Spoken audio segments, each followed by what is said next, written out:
같은 사실 앞에서 법은 왜 다른 판단을 내리는가? 판결의 이유를 읽는 채널 반전 판결입니다.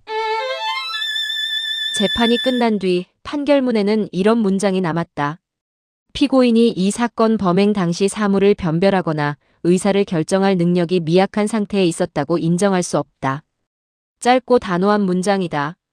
그런데 이 문장 하나가 확정되기까지 재판부는 결코 빠르게 넘어가지 않았다. 이 사건의 피고인은 정신장애 2급 판정을 받은 사람이었다. 정신분열증, 즉 조현병으로 오랜 기간 치료를 받았고 환청과 환시를 경험한 전력도 있었다. 변호인은 바로 그 지점을 법정에서 꺼냈다. 범행 당시 피고인은 이성을 잃은 상태였다고. 제 정신이 아니었다고. 그러니 완전한 책임을 물을 수 없다고. 법정에서 이 주장은 충분히 검토될 여지가 있었다. 조현병은 실제로 현실 인식에 영향을 미친다. 판단력과 충동 조절 능력이 손상될 수 있다는 것은 의학적 사실이다. 그리고 피고인은 공식 진단서가 있는 사람이었다. 단순한 주장이 아니라 기록이 있는 사람이었다. 재판부가 이 주장을 가볍게 흘릴 수 없었던 이유가 거기에 있었다. 그런데 판결문을 들여다보면 재판부의 시선이 오래 머문 곳은 따로 있었다. 범행이 일어난 날로부터 한 달 전. 피고인은 이미 특정한 물건을 구입했다. 그리고 일주일 전 당시 언론에 연일 보도되던 이른바 칼부림 사건을 접하고 피고인은 자신도 실행하겠다는 결심을 굳혔다고 진술했다. 범행 당일에는 렌트카를 빌리고 준비한 도구를 가방에 넣고 피해자들이 있는 곳으로 향했다. 이 경위가 재판부를 멈추게 했다. 정신이 온전하지 않은 상태에서 사람은 과연 이렇게 움직일 수 있는가? 한 달 전의 준비, 일주일 전의 결심, 범행 당일의 동선. 법원이 판단을 내리기 위해 가장 오래 들여다본 것은 바로 이 시간의 흐름이었다. 심신미약이 인정되는 순간과 그렇지 않은 순간 사이의 경계는 생각보다 얇지 않다. 그리고 그 경계를 어디에 긋느냐는 단순히 한 사람의 형량을 결정하는 문제가 아니다. 정신장애를 가진 사람이 계획적으로 범행을 실행했다면 법은 그것을 어떻게 읽어야 하는가? 장애가 있다는 사실과 판단할 능력이 없었다는 사실은 같은 말인가? 이 재판에서 가장 오래 살아남은 질문은 바로 그것이었다. 경북 경산시. 피고인은 그곳에서 3명의 여성과 약 2년간 고스톱을 함께 쳐온 사이였다. 특별한 관계라고 하기는 어려웠다. 그냥 패를 나눠들고 점수를 따고 돈을 걸고 다시 만나는 사이. 그런데 그 관계 안에서 피고인은 조금씩 다른 감정을 쌓아가고 있었다. 판결문은 그것을 이렇게 기록했다. 피해자들이 돈을 빌려달라는 피고인의 요구를 거절하고 돈이 없는 피고인을 무시하는 태도를 보였다고. 피고인은 그 감정을 분노라고 불렀다. 그리고 그 분노가 어느 순간 결심으로 바뀌었다. 2023년 7월 초. 피고인은 2가지 물건을 샀다. 사시미 칼 한 자루, 그리고 외발괭이 한 자루. 판결문에는 그 크기까지 기재되어 있다. 칼은 전체 길이 27cm, 날 길이 14.5cm. 외발괭이는 전체 길이 40cm, 날 길이 20cm. 일상에서 마주치는 물건들이 아니었다. 피고인은 이것들을 등산용 가방에 넣어두고 때를 기다렸다. 그로부터 약 3주 뒤인 7월 말. 피고인은 당시 언론에서 연일 보도되던 소위 칼부림 사건들을 접했다. 판결문은 그 시점을 분기점으로 기록한다. 피고인은 그 보도를 보고 자신도 실제 범행에 나아갈 구체적 결심을 했다고 진술했다. 준비가 결의로 굳어진 순간이었다. 8월 4일. 오전이 지나고 오후가 시작될 무렵 피고인은 피해자 구에게 전화를 했다. 함께 고스톱을 치자는 제안이었다. 아무것도 모르는 피해자는 그 제안을 받아들였다. 오후 3시 피고인은 렌트카 업체를 찾아가 차량을 빌렸다. 판결문은 그 이유를 명시했다. 범행 후 도주에 필요한 차량이었다. 그날 오후 7시 20분. 경산시 옥산동에 있는 구의 주거지. 방 안에서 고스톱이 벌어지고 있었다. 테이블을 사이에 두고 여러 사람이 앉아 있었다. 피고인도 그 자리에 있었다. 등산용 가방도 함께였다. 피고인은 가방에서 외발괭이를 꺼냈다. 그리고 피해자 이에게 다가갔다. 욕설을 내뱉으며 외발괭이로 머리를 내리쳤다. 4~5차례. 다른 피해자 신이 몸으로 막아서며 말렸다. 피고인은 이번에는 사시미 칼을 꺼냈다. 그 칼로 신의 목을 여러 차례 베었다. 현장에 있던 구도 말렸다.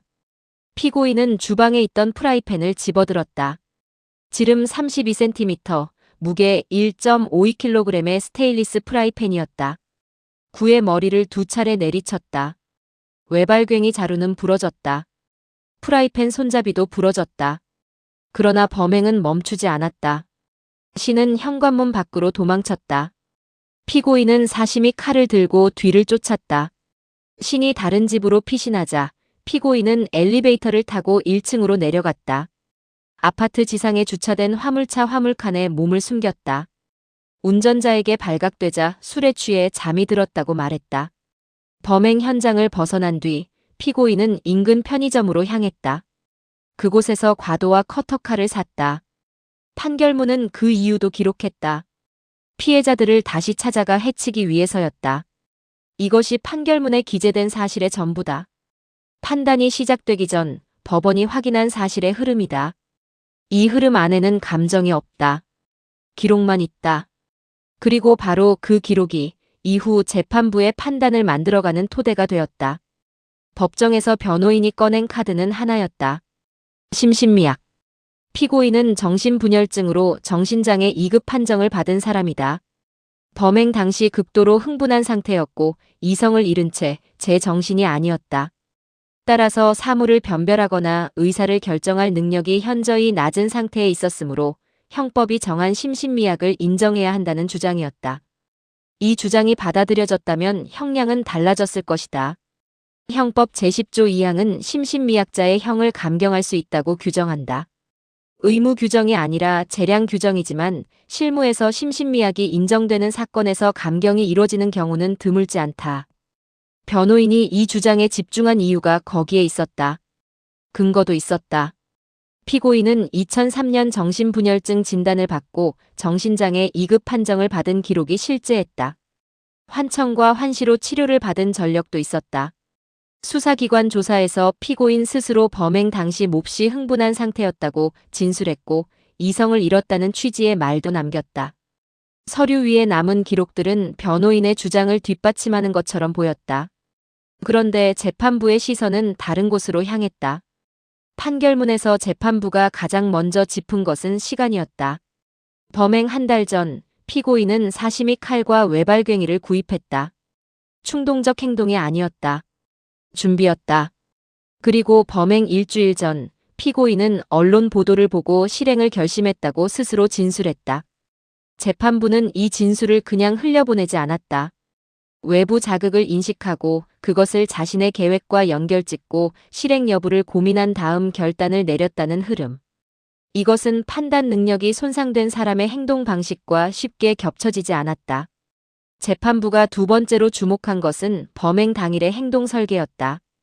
피고인은 범행 당일 피해자에게 전화를 해 고스톱 자리를 만들었다. 렌트카를 빌렸다.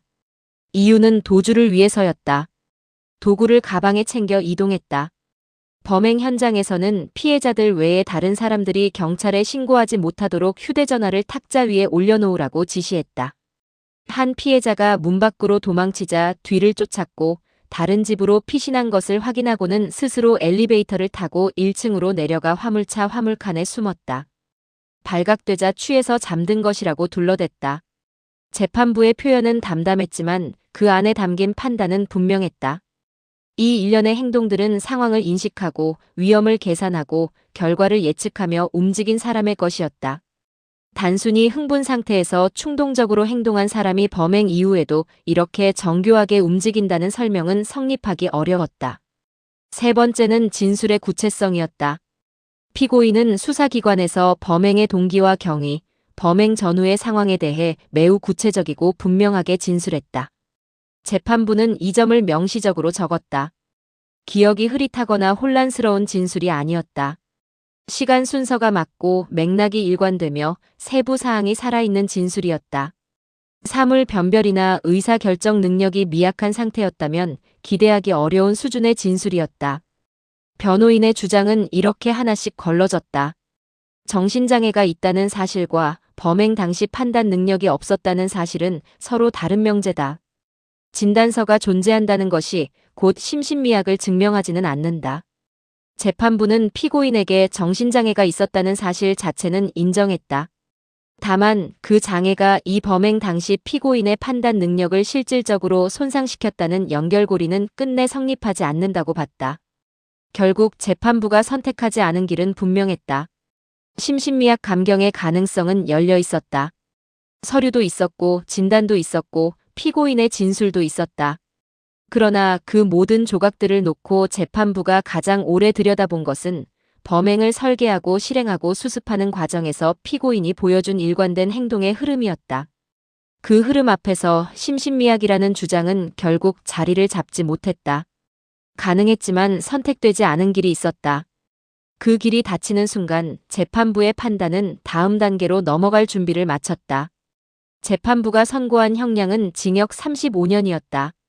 무기징역이 아니었다. 그러나 유기징역의 상한에 가까운 숫자였다. 법률상 처단형의 범위는 징역 5년에서 45년.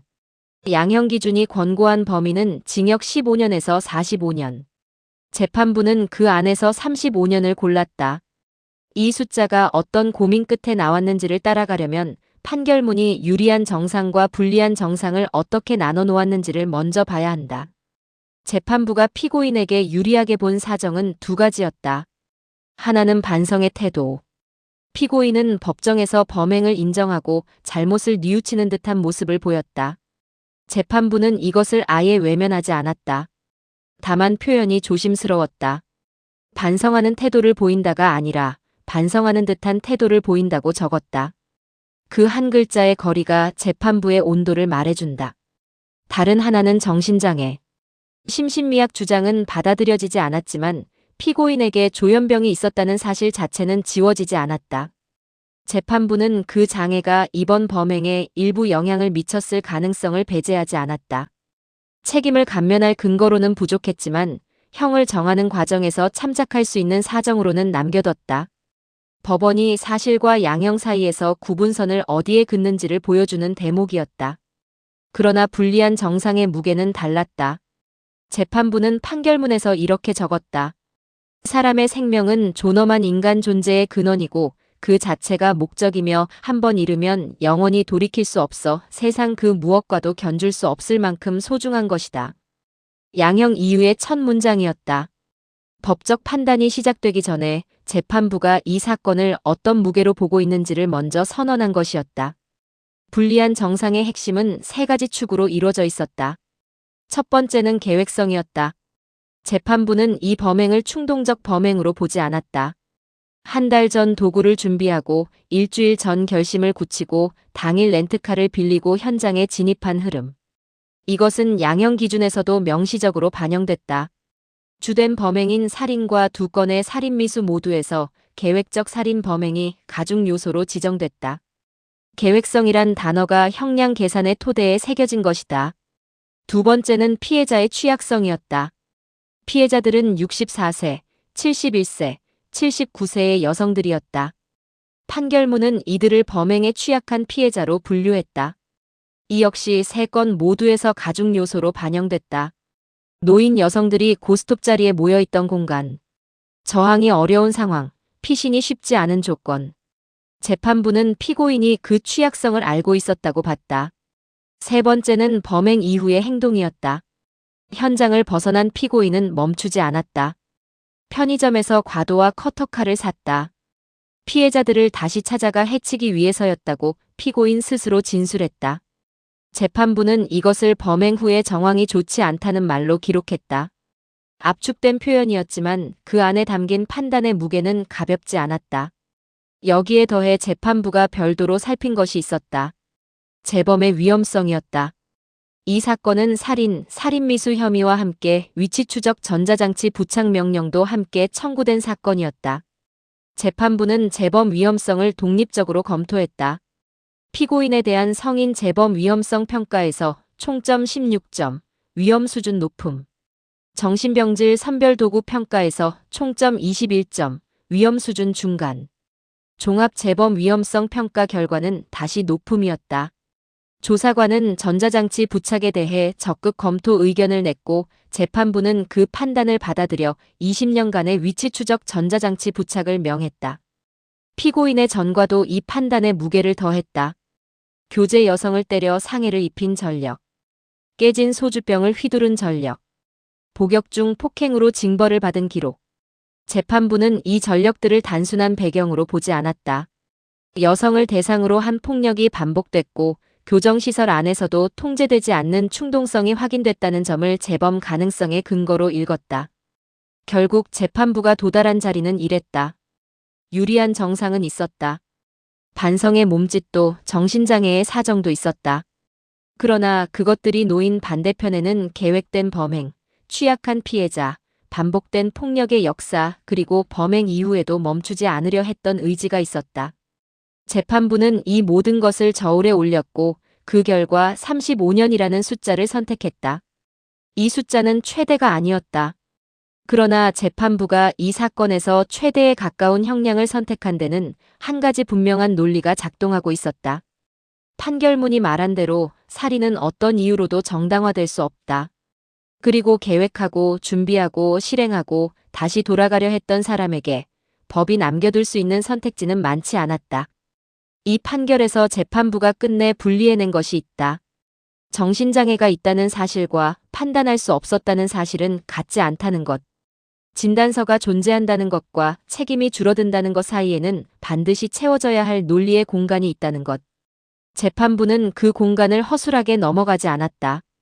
법은 장애를 외면하지 않는다. 그러나 장애를 이유로 계획의 흔적을 지우지도 않는다. 한 달 전의 구입, 일주일 전의 결심, 당일의 동선. 그 흐름이 판결문 안에 남아있는 한 재판부의 시선은 심신미약이라는 주장 쪽으로 끝까지 기울지 않았다. 판결이 내려진 뒤에도 남는 질문이 있다. 정신질환을 가진 사람이 오랜 시간에 걸쳐 범행을 준비했을 때 우리는 그 시간을 어떻게 읽어야 하는가? 계획은 온전한 정신의 증거인가? 아니면 병든 정신이 만들어낸 또 다른 형태의 증상인가? 법원은 이 사건에서 하나의 답을 선택했다. 그 답이 옳은지를 묻는 일은 지금도 끝나지 않았다.